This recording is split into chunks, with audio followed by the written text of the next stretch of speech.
আসসালামু আলাইকুম। কাছের মানুষজন সবাই কেমন আছেন? আশা করি ভালো। আলহামদুলিল্লাহ আমিও ভালো আছি। আসলে গরিবের ভালো থাকা বা খারাপ থাকা এটা সমাজের কোনো কিছু যায় আসে না। তো যাই হোক সেটা কোনো কথা না। আজকে হচ্ছে সম্ভবত এই বছরের রমজানের শেষ রমজান কিন্তু আজকে। কারণ অলরেডি আজকে সৌদি আরবে ঈদ হচ্ছে। হয়তো আজকে আমাদের এখানে চাঁদ উঠবে এবং কালকে আমরাও রোজার ঈদ পালন করব।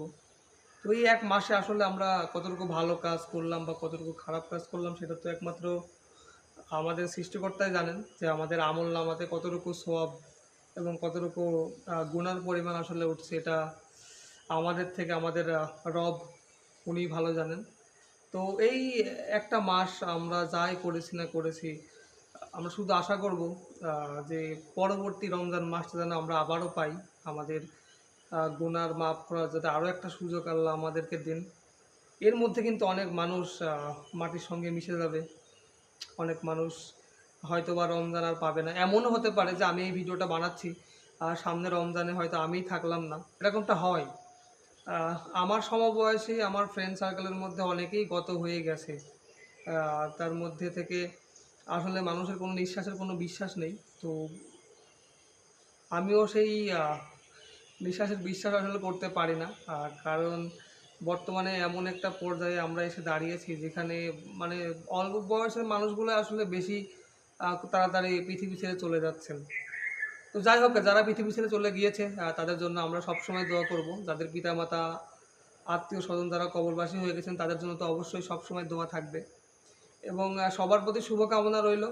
যারা এই ঈদে ছুটিতে বাড়িতে গিয়েছেন ভাবছেন যে পরিবারের সাথে সুন্দর করে ঈদ করবেন। তাদের প্রতি শুভকামনা রইল। তবে একটা জিনিস আমার খুব খারাপ লেগেছে।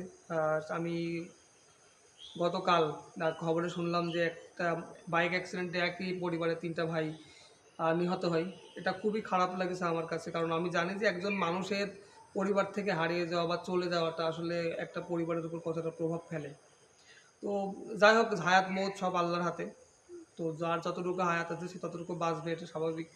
তবে আপনারা সবসময় সাবধানে থাকবেন। সাবধানের কোনো মার নেই। চেষ্টা করবেন নিজেকে একটু সেফ পজিশনে রাখার। এবং যারা আজকেও বাড়ি যাচ্ছেন, কালকে হয়তো বউ ছেলে-পেলে, বাবা-মায়ের সঙ্গে যারা ঈদ করবেন, তাদেরকেও বলব ভাই প্লিজ সাবধানতা অবলম্বন করুন। আপনার ঈদটা শুভ হোক, ঈদের যাত্রা শুভ হোক এবং দোয়া করি আপনার শরীর, স্বাস্থ্য এবং আল্লাহ আপনাকে নেক হায়াত দান করুক। এবং সেই সাথে পরবর্তী রমজানে যাতে আমরা আবারও মহান আল্লাহ তাআলার কাছে আমাদের পাপ মোচন করার একটা সুযোগ যেন আল্লাহ আমাদেরকে দেয়। আমরা যেন সেই সুযোগ পাই, সেই তৌফিক যেন আমাদের আল্লাহ দেন। সেই প্রার্থনা করি এবং সর্বশেষে বলতে চাচ্ছি যে আপনারা যারা এই মুহূর্তে যেখান থেকে আমাকে দেখতে পাচ্ছেন সবার প্রতি আমার প্রাণ ঢালা অভিনন্দন, বিনম্র শ্রদ্ধা, ছোটদের ক্ষেত্রে ভালোবাসা এবং পরিচিত যত বন্ধু-বান্ধব আমার ফ্রেন্ড সার্কেলের মধ্যে যারা আছো সবার প্রতি শুভকামনা। তোমাদের ঈদটা অনেক শুভ হোক। হ্যাঁ? তোমাদের প্রতি সবসময় ভালোবাসা আমার ছিল, থাকবে। আমি তোমাদের অনেক ভালোবাসি।